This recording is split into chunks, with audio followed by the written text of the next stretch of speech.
Welcome to today's Triple Z. The Triple Z podcast is a daily recording that you can use to help you fall asleep each night. Just turn down the volume, lay back, relax, and enjoy as you fall asleep. We are reading the introduction and first chapter of the 1912 book Records of a Family of Engineers by Robert Louis Stevenson. The book is a collection of essays that describe the experiences of a fictional family of engineers living in the 19th century.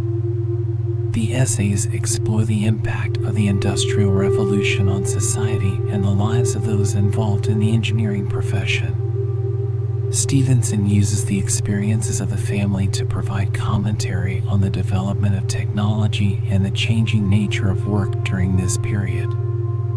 The first chapter provides an overview of the history of engineering and the role that engineers played in shaping the modern world. If you enjoy our program, please leave us feedback on your podcast platform and share it with a friend. You might both sleep just a little better at night. Our website is triplez.media. That's 3z's.media. You can also like and share our content on Facebook or our Instagram account zzz_media_podcast, or post about us on the Reddit or Sleep channel. Today's music was brought to you by the Sleep channel on Spotify. Records of a Family of Engineers by Robert Louis Stevenson, 1912. Introduction: the surname of Stevenson. From the 13th century onwards, the name, under the various disguises of Stevenstown, Stevenson, Stevenson, Stenison, and Stevenson, spread across Scotland from the mouth of the Firth of Forth to the mouth of the Firth of Clyde. For times at least it occurs as a place name. There is a parish of Stevenstown in Cunningham, a second place of the name in the barony of Bothwell in Lanark, a third on line above Droco Castle, the fourth on the Tyne, near Traprain Law. Stevenson of Stevenson, Company Lanark, swore fealty to Edward I in 1296, and the last of that family died after the Restoration. Stevensons of Herminchiels, in Midlothian, rode in the bishopric of Aberlady, served as jurors, stood bail for neighbours, Hunter of Polwood, for instance, and became extinct about the same period, or possibly earlier. A Stevenson of Luthrie and another of Pittravee make their bows, give their names, and vanish. And by the year 1700 it does not appear that any acre of Scots land was vested in any Stevenson. 2a. Here is, so far, a melancholy picture of backward progress and a family posting towards extinction. But the law, however administered, and I am bound to aver that, in Scotland, it could no be war, acts as a kind of dredge, and with dispassionate impartiality brings up into the light of day, and shows us for a moment, in the jury box or on the gallows, the creeping things of the past. By these broken glimpses we are able to trace the existence of many other and more inglorious Stevensons, picking a private way through the brawl that makes Scots history. They were members of Parliament for Peebles, Stirling, Pittenweem, Kilrenny, and Inverary. We find them burgesses of Edinburgh, indwellers in Biggar, Perth, and Dalkeith. Thomas was the forester of New Battle Park, Gavin was a baker, John a maltman, Francis a chirurgeon, and Sir William a priest. In the feuds of Humes and Heathleys, Cunninghams, Montgomerys, Muirs, Ogilvies, and Turnbulls, we find them inconspicuously involved and apparently getting rather better than they gave. Sir William, reverend gentleman, was cruelly slaughtered on the links of Kincraig in 1582. James, in the mill town of Roberton, murdered in 1590. Archibald, in Gallifreyan, killed with shots of pistols and hagbutts in 1608. 3 violent deaths in about 70 years, against which we can only put the case of Thomas, servant to Hume of Cowden Knowes, who was arraigned with his 2 young masters for the death of the bastard of Mellerstaines in 1569. John, in Dalkeith, stood sentry without Holyrood while the banded lords were dispatching Rizzio within. William, at the ringing of Perth bell, ran before Gowrie House with ain sword, and, entering to the yard, saw George Craigengelt with ain TWA handed sword and Euthris Nickbury's. At quilt time James Boyd cried our ain wins, our hame. You will all be hanged, a piece of advice which William took, and immediately departed. John got a maid with child to him in Biggar, and seemingly deserted her. She was hanged on the castle hill for infanticide, June 1614, and Martin, elder in Dalkeith, eternally disgraced the name by signing witness in a witch trial, 1661. These are two of our black sheep. 3a. Under the Restoration, one Stevenson was a baillie in Edinburgh, and another the lessee of the cannon mills. There were at the same period two physicians of the name in Edinburgh, one of whom, Dr. Archibald, appears to have been a famous man in his day and generation. The court had continual need of him. It was he who reported, for instance, on the state of Rumbold, and he was for some time in the enjoyment of a pension of £1,000 Scots, about £80 sterling, at a time when £500 is described as an opulent future. I do not know if I should be glad or sorry that he failed to keep favor, but on January 6, 1682, rather a cheerless New Year's present, his pension was expunged. There need be no doubt, at least, of my exultation at the fact that he was knighted and recorded arms. Not quite so genteel, but still in public life, he was under clerk to the Privy Council, and liked being so extremely. I gather this from his conduct in September 1681, when, with all the lords and their servants, he took the waffle and soul-destroying test, swearing it word by word upon his knees. And, behold, it was in vain, for Hugh was turned out of his small post in 1684.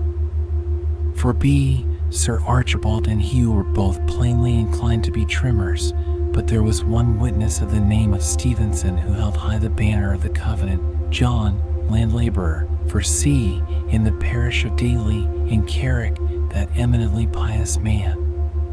He seems to have been a poor sickly soul, and shows himself disabled with scrofula, and prostrate and groaning aloud with fever, but the enthusiasm of the martyr burned high within him.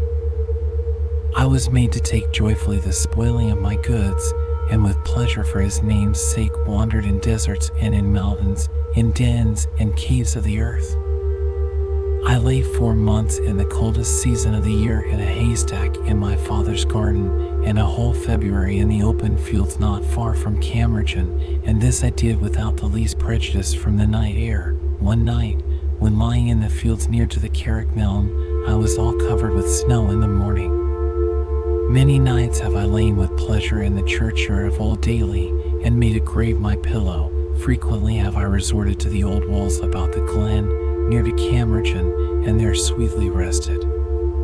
The visible band of God protected and directed him. Dragoons were turned aside from the bramble bush where he lay hidden. Miracles were performed for his behoof. I got a horse and a woman to carry the child, and came to the same mountain where I wandered by the mist before. It is commonly known by the name of Kelshans. When we came to go up the mountain, there came on a great rain, which we thought was the occasion of the child's weeping, and she wept so bitterly that all we could do could not divert her from it, so that she was ready to burst. When we got to the top of the mountain, where the Lord had been formerly kind to my soul in prayer, I looked round me for a stone, and as being one, I went and brought it. When the woman with me saw me set down the stone, she smiled and asked what I was going to do with it. I told her I was going to set it up as my Ebenezer, because hitherto, and in that place, the Lord had formerly helped, and I hoped would yet help. The rain still continuing, the child weeping bitterly, I went to prayer, and no sooner did I cry to God, but the child gave over weeping, and when we got up from prayer, the rain was pouring down on every side, but in the way where we were to go there fell not one drop. The place not rained on was as big as an ordinary avenue. And so great a saint was the natural butt of Satan's persecutions. I retired to the fields for secret prayer about midnight. While I went to pray, I was much straitened and could not get one request, but Lord pity, Lord help, this I came over frequently. At length the terror of Satan fell on me in a high degree, and all I could say even then was, Lord help. I continued in the duty for some time, notwithstanding of this terror. At length I got up to my feet, and the terror still increased. Then the enemy took me by the armpits, and seemed to lift me up by my arms.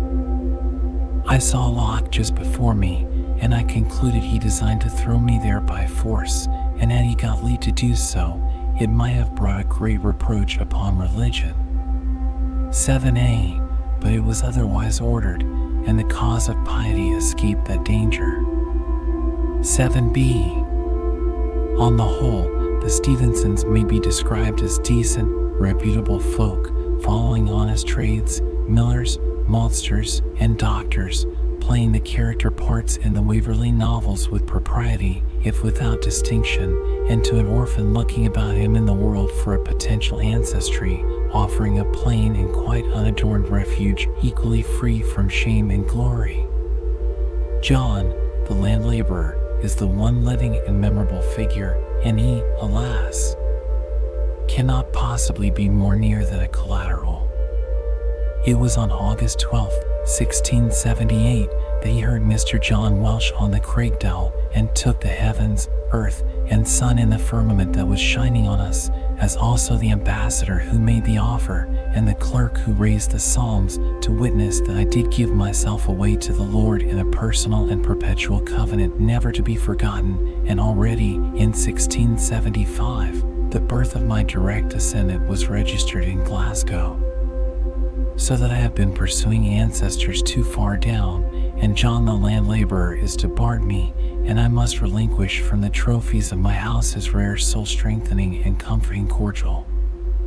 It is the same case with the Edinburgh Bailey and the miller of the Cannon Mills, worthy man, and with that public character, Hugh the underclerk, and, more than all, with Sir Archibald, the physician, who recorded arms. And I am reduced to a family of inconspicuous maltsters in what was then a clean and handsome little city on the Clyde. The name has a certain air of being Norse.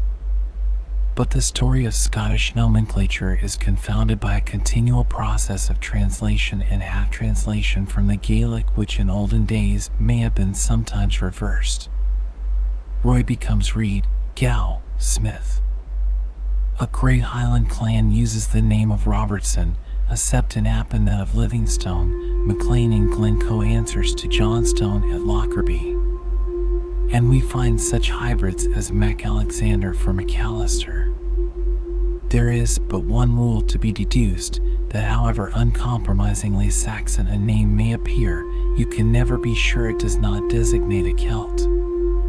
My great-grandfather wrote the name Stevenson but pronounced it Steenson after the fashion of the immortal minstrel in Ray Gauntlet, and this elision of a medial consonant appears a Gaelic process, and, curiously enough, I have come across no less than two Gaelic forms, John Maxtafane Gordonerius in Crossraguel, 1573, and William Steen in Dunskeith, Company Ross, 1605. Stevenson, Steenson, Maxtafane, Msteen, which is the original? Which the translation?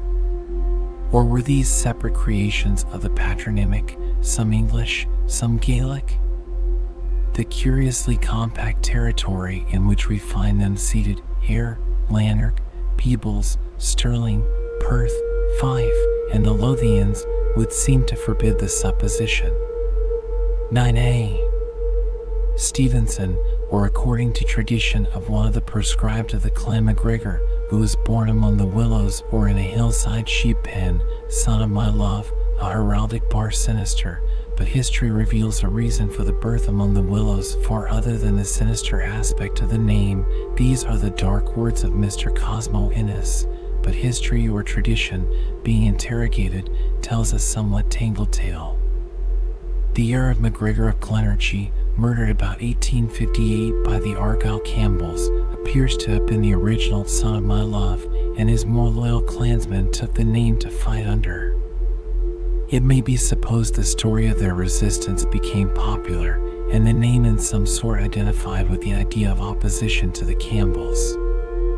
Twice afterwards, on some renewed aggression, in 1502 and 1552, we find the MacGregors again banding themselves into a sept of Sons of My Love, and when the great disaster fell on them in 1603, the whole original legend reappears, and we have the heir of Alistair of Glenstreet born among the willows of a fugitive mother, and the more loyal clansmen again rallying under the name of Stevenson. A story would not be told so often unless it had some base in fact, nor, if there were no bond at all between the Red MacGregors and the Stevensons, would that extraneous and somewhat uncouth name be so much repeated in the legends of the Children of the Mist. But I am enabled, by my very lively and obliging correspondent, Mr. George A. MacGregor Stevenson of New York, to give an actual instance. His grandfather, great-grandfather, great-great-grandfather, and great-great-great-grandfather all used the names of MacGregor and Stevenson as occasion served, being perhaps MacGregor by night and Stevenson by day.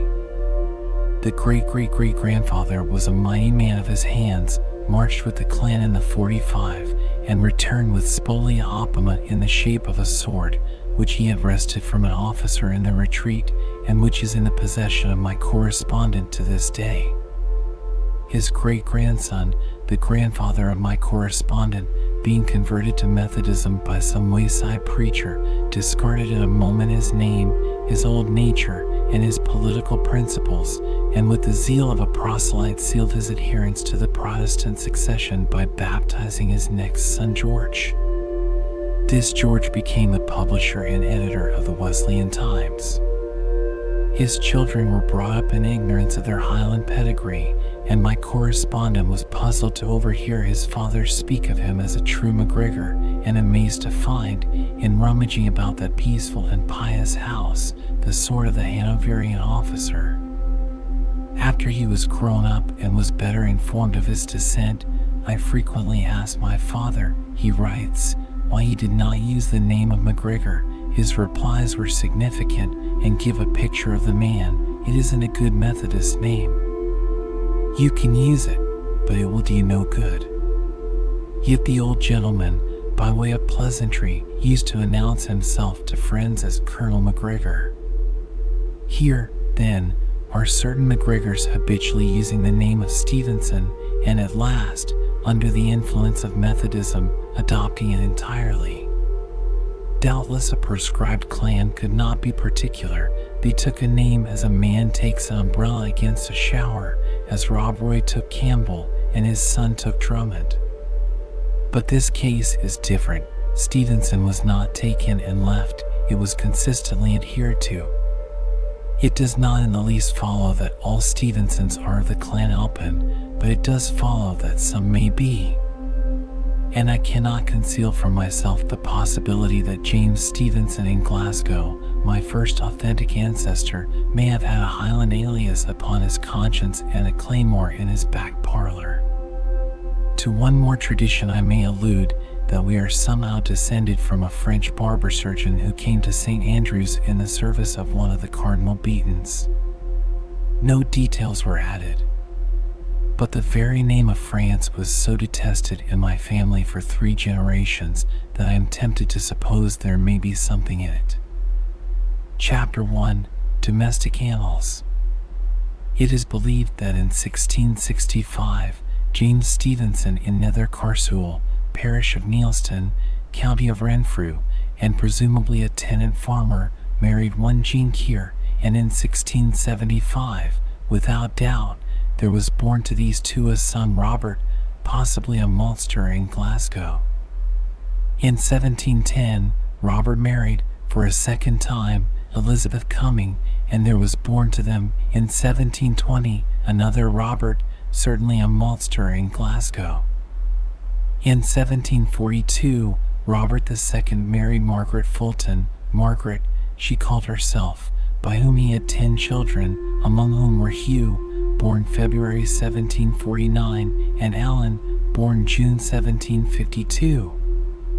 With these 2 brothers my story begins. Their deaths were simultaneous, their lives unusually brief and full. Tradition whispered me in childhood they were the owners of an island near St. Kitts, and it is certain they have risen to be at the head of considerable interests in the West Indies, which Hugh managed abroad and Alan at home at an age when others are still curveting a clerk's stool. My kinsman, Mr. Stevenson of Stirling, has heard his father mention that there had been something romantic about Alan's marriage, and, alas, he has forgotten what. It was early at least.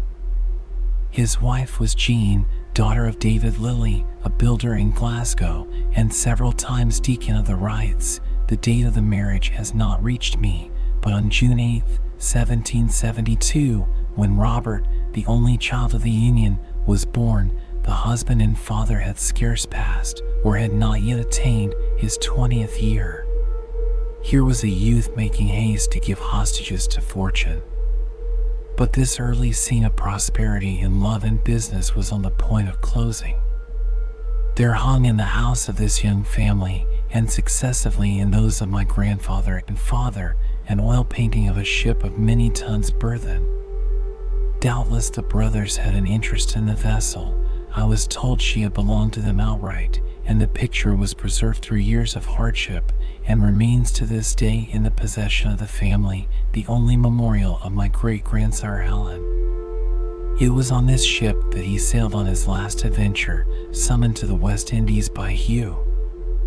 An agent had proved unfaithful on a serious scale, and it used to be told me in my childhood how the brothers pursued him from one island to another in an open boat, were exposed to the pernicious dews of the tropics, and simultaneously struck down.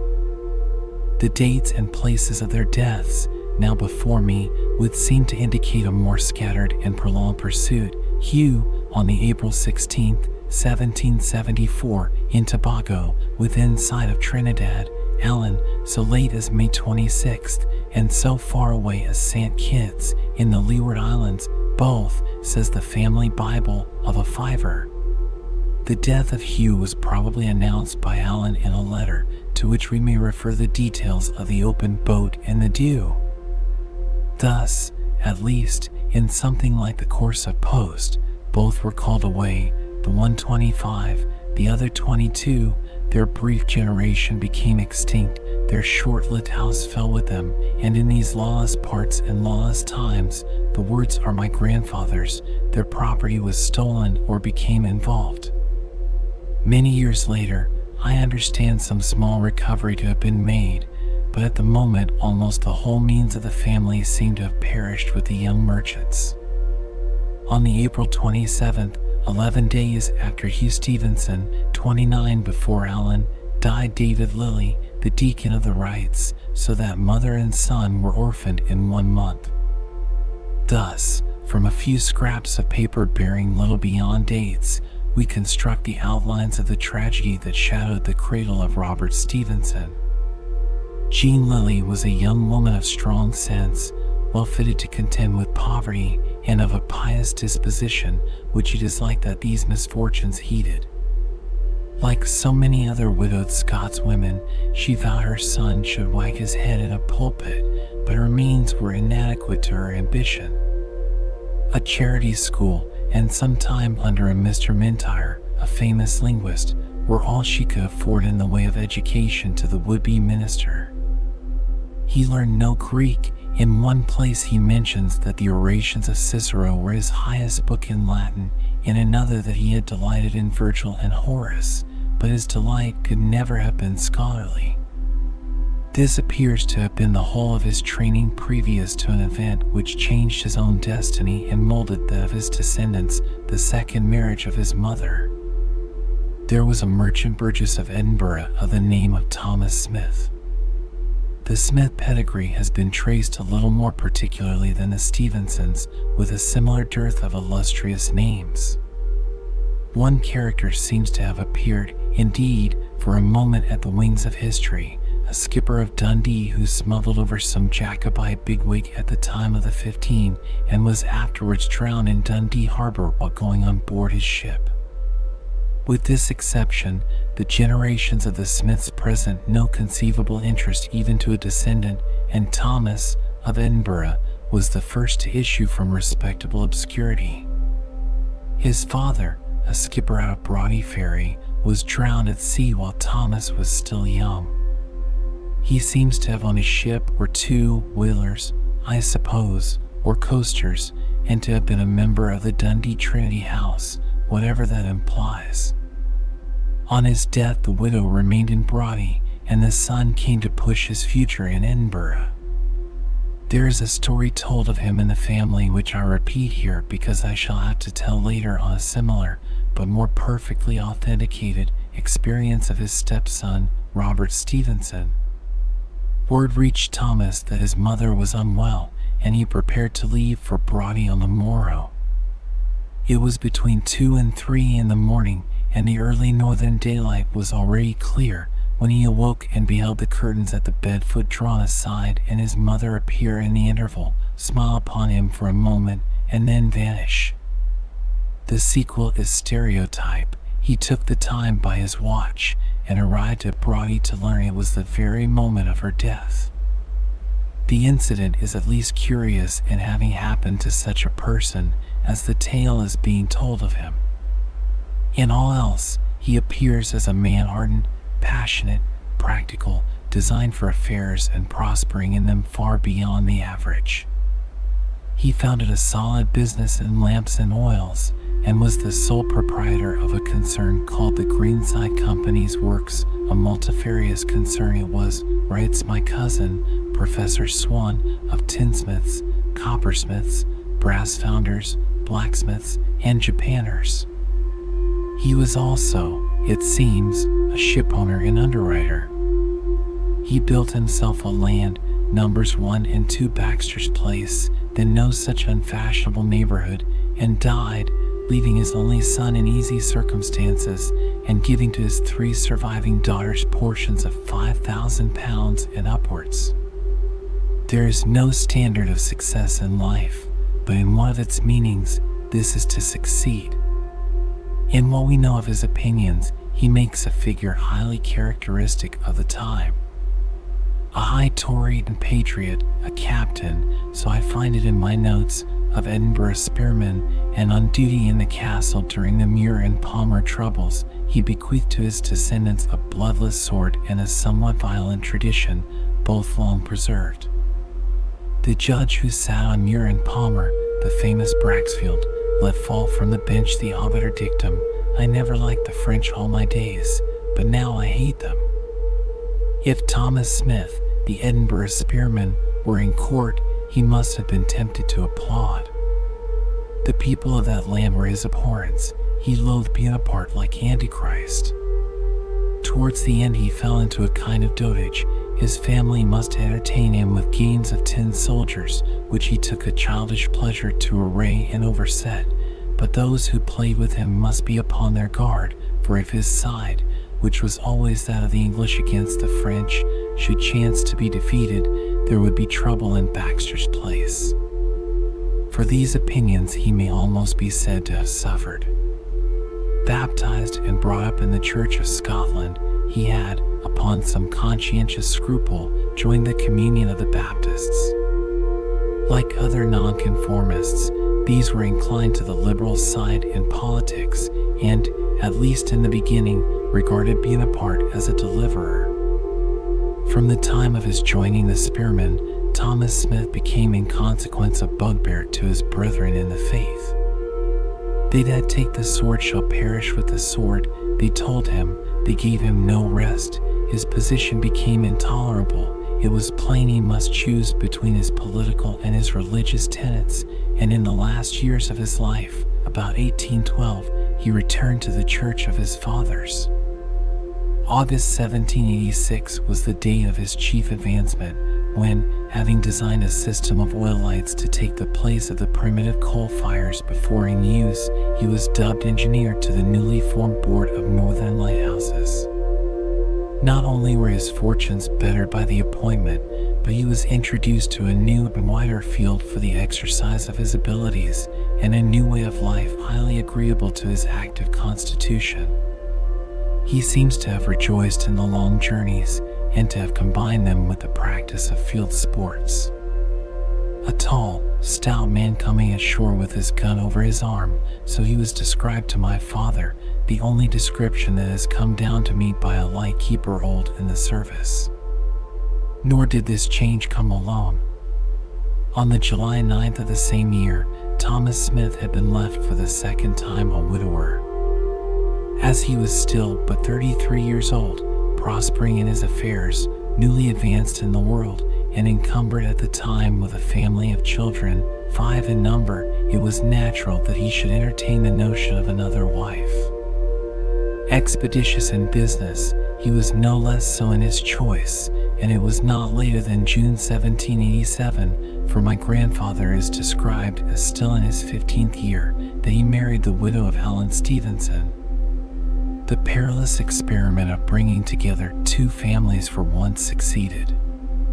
Mr. Smith's 2 eldest daughters, Jean and Janet, fervent in piety, unwearied in kind deeds, were well qualified both to appreciate and to attract the stepmother, and her son, on the other hand, seems to have found immediate favor in the eyes of Mr. Smith. It is, perhaps, easy to exaggerate the ready-made resemblances. The tired woman must have done much to fashion girls who were under 10. The man, lusty and opinionated, must have stamped a strong impression on the boy of 15. But the cleavage of the family was too marked. The identity of character and interest produced between the 2 men on the one hand and the 3 women on the other was too complete to have been the result of influence alone. Particular bonds of union must have pre-existed on each side. And there is no doubt that the man and the boy met with common ambitions and a common bent to the practice of that which had not so long before acquired the name of civil engineering.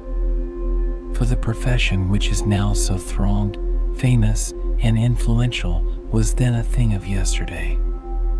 My grandfather had an anecdote of Smeaton, probably learned from John Clerk of Eldon, their common friend. Smeaton was asked by the Duke of Argyll to visit the West Highland coast for a professional purpose. He refused, appalled, it seems, by the rough traveling. "You can recommend some other fit person?" asked the Duke. "No," said Smeaton, "I'm sorry I can't." "What?"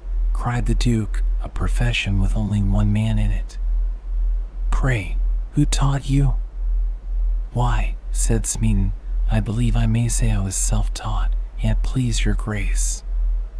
Smeaton, at the date of Thomas Smith's 3rd marriage, was yet living, and as the one had grown to the new profession from his place at the instrument maker's, the other was beginning to enter it by the way of his trade. The engineer of today is confronted with a library of acquired results.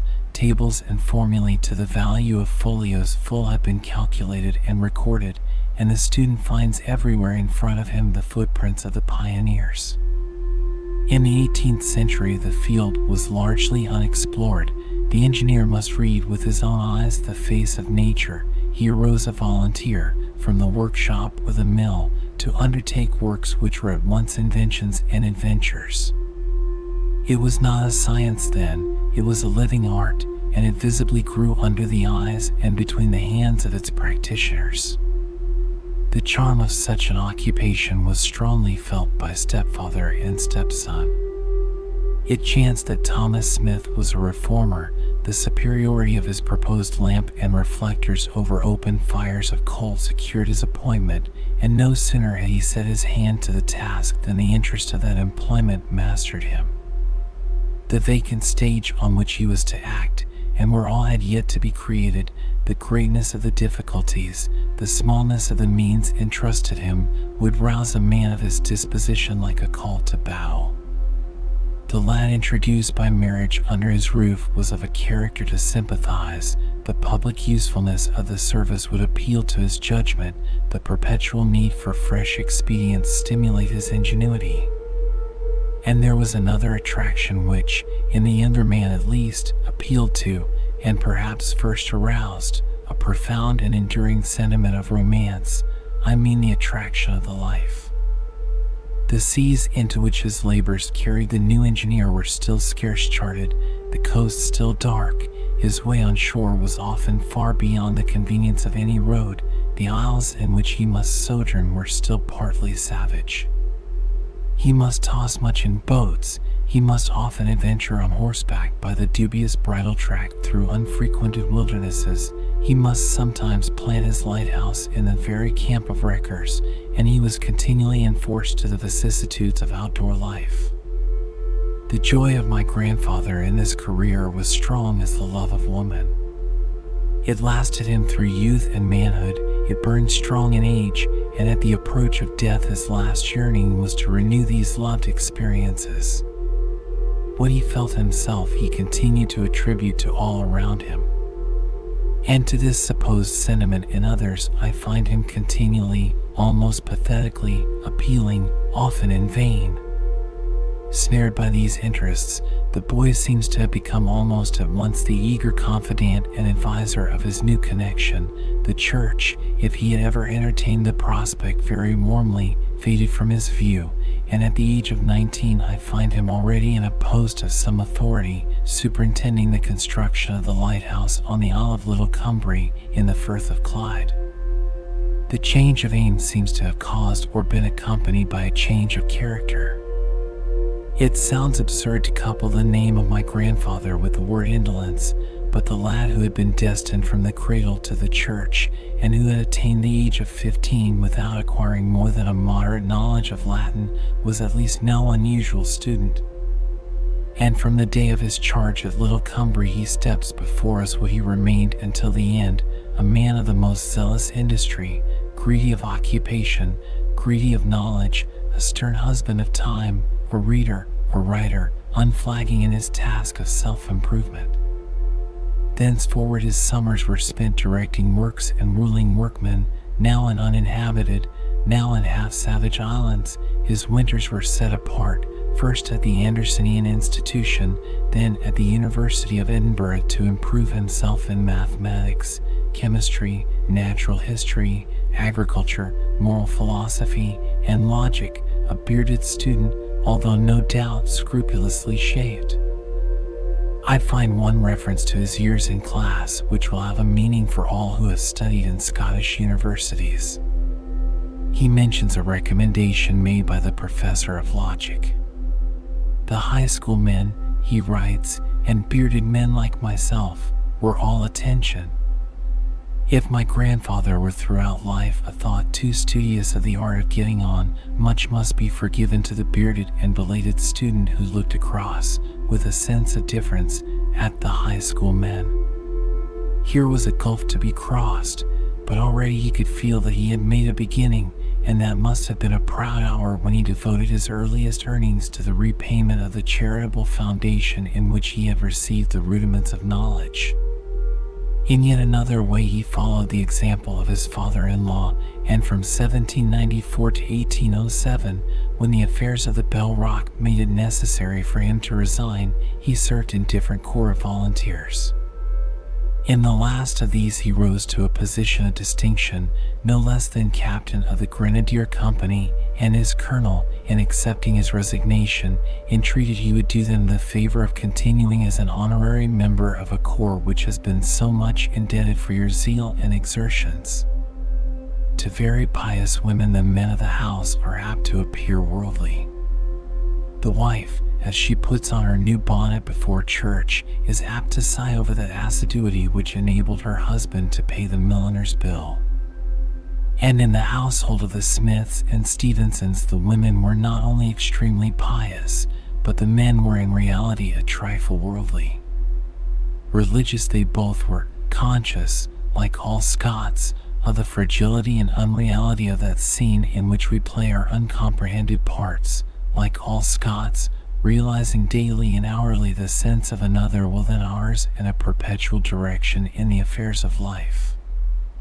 But the current of their endeavors flowed in a more obvious channel.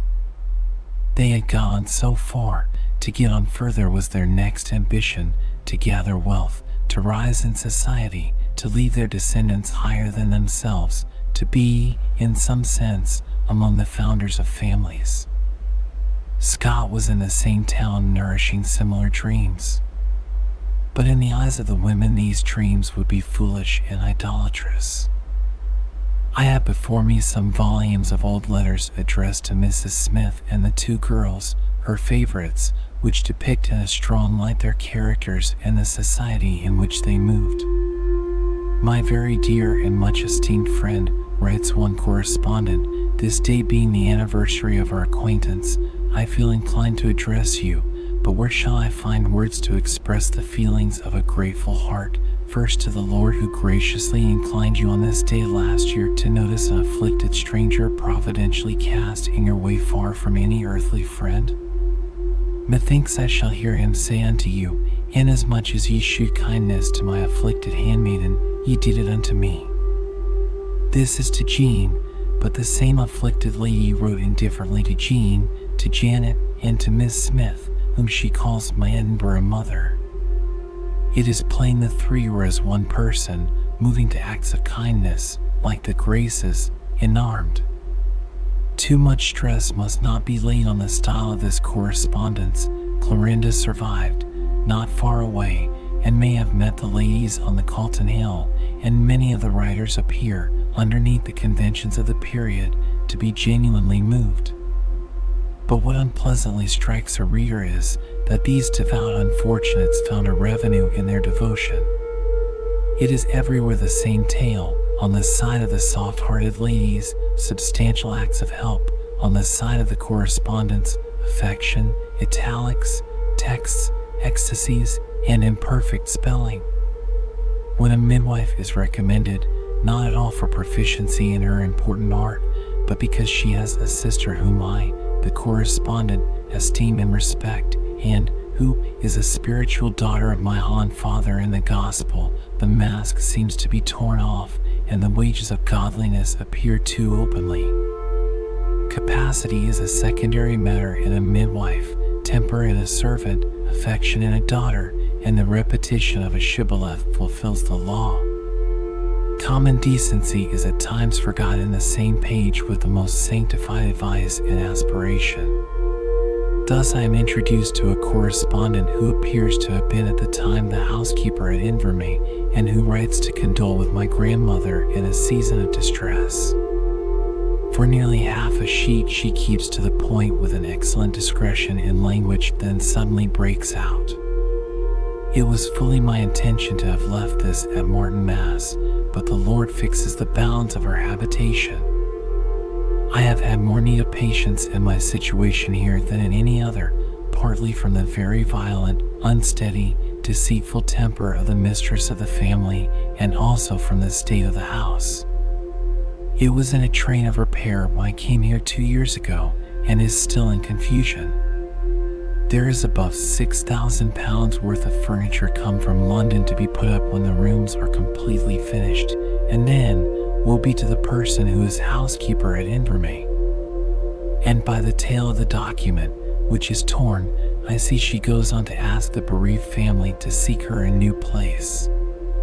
It is extraordinary that people should have been so deceived and so careless an impostor that a few sprinkled God willing should have blinded them to the essence of this venomous letter, and that they should have been at the pains to bind it in with others, many of them highly touching, in their memorial of harrowing days. But the good ladies were without guile and without suspicion. They were victims marked for the axe, and the religious impostors snuffed up the wind as they drew near. I have referred above to my grandmother. It was no slip of the pen, for by an extraordinary arrangement, in which it is hard not to suspect the managing hand of a mother, Jean Smith became the wife of Robert Stevenson. Mrs. Smith had failed in her design to make her son a minister, and she saw him daily more immersed in business and worldly ambition. One thing remained that she might do. She might secure for him a godly wife, that great means of sanctification, and she had two under her hand, trained by herself, her dear friends and daughters both in law and love, Jean and Janet. Jean's complexion was extremely pale, Janet's was florid, my grandmother's nose was straight, my great-aunt's aquiline, but by the sound of the voice, not even a son was able to distinguish one from other. The marriage of a man of 27 and a girl of 20 who have lived for 12 years as brother and sister is difficult to conceive. It took place, however, and thus in 1799 the family was still further cemented by the union of a representative of the male or worldly element with one of the female and devout. This essential difference remained unbridged, yet never diminished the strength of their relation. My grandfather pursued his design of advancing in the world with some measure of success, rose to distinction in his calling, grew to be the familiar of members of Parliament, judges of the Court of Session, and landed gentlemen, learned a ready address, had a flow of interesting conversation, and when he was referred to as a highly respectable bourgeois, resented the description. My grandmother remained to the end devout and unambitious, occupied with her Bible, her children, and her house, easily shocked, and associating largely with a clique of godly parasites. I do not know if she called in the midwife already referred to, but the principle on which that lady was recommended, she accepted fully. The cook was a godly woman, the butcher a Christian man, and the table suffered. The scene has been often described to me of my grandfather sawing with darkened countenance at some indissoluble joint. Preserve me, my dear, what kind of a reedy, stringy beast is this? Of the joint removed, the pudding substituted and uncovered, and of my grandmother's anxious glance and hasty, deprecatory comment, just mismanaged. Yet with the invincible obstinacy of soft natures, she would adhere to the godly woman and the Christian man, or find others of the same kidney to replace them. One of her confidants had once a narrow escape, an unwieldy old woman. She had fallen from an outside stair in a close of the old town, and my grandmother rejoiced to communicate the providential circumstance that a baker had been passing underneath with his bread upon his head. I would like to know what kind of providence the baker thought it, cried my grandfather. But the sally must have been unique. In all else that I have heard or read of him, so far from criticizing, he was doing his utmost to honor and even to emulate his wife's pronounced opinions.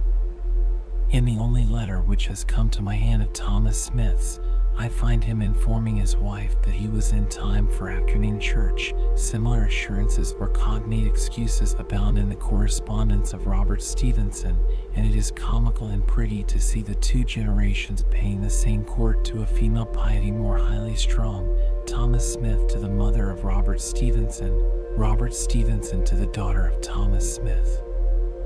And if for once my grandfather suffered himself to be hurried by his sense of humor and justice into that remark about the case of Providence and the baker, I should be sorry for any of his children who should have stumbled into the same attitude of criticism. In the apocalyptic style of the housekeeper of Invermay, woe be to that person. But there was no fear. Husband and sons all entertained for the pious, tender soul the same chivalrous and mute affection.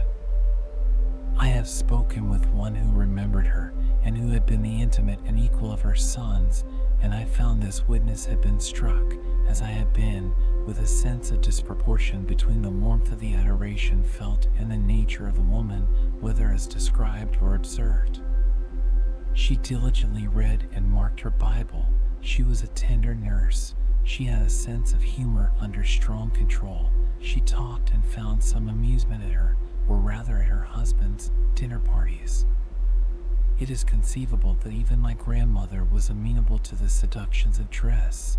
At least, I find her husband inquiring anxiously about the gowns from Glasgow, and very careful to describe the toilet of the Princess Charlotte, whom he had seen in church in a pelisse and bonnet of the same color of cloth as the boys' dress jackets, trimmed with blue satin ribbons.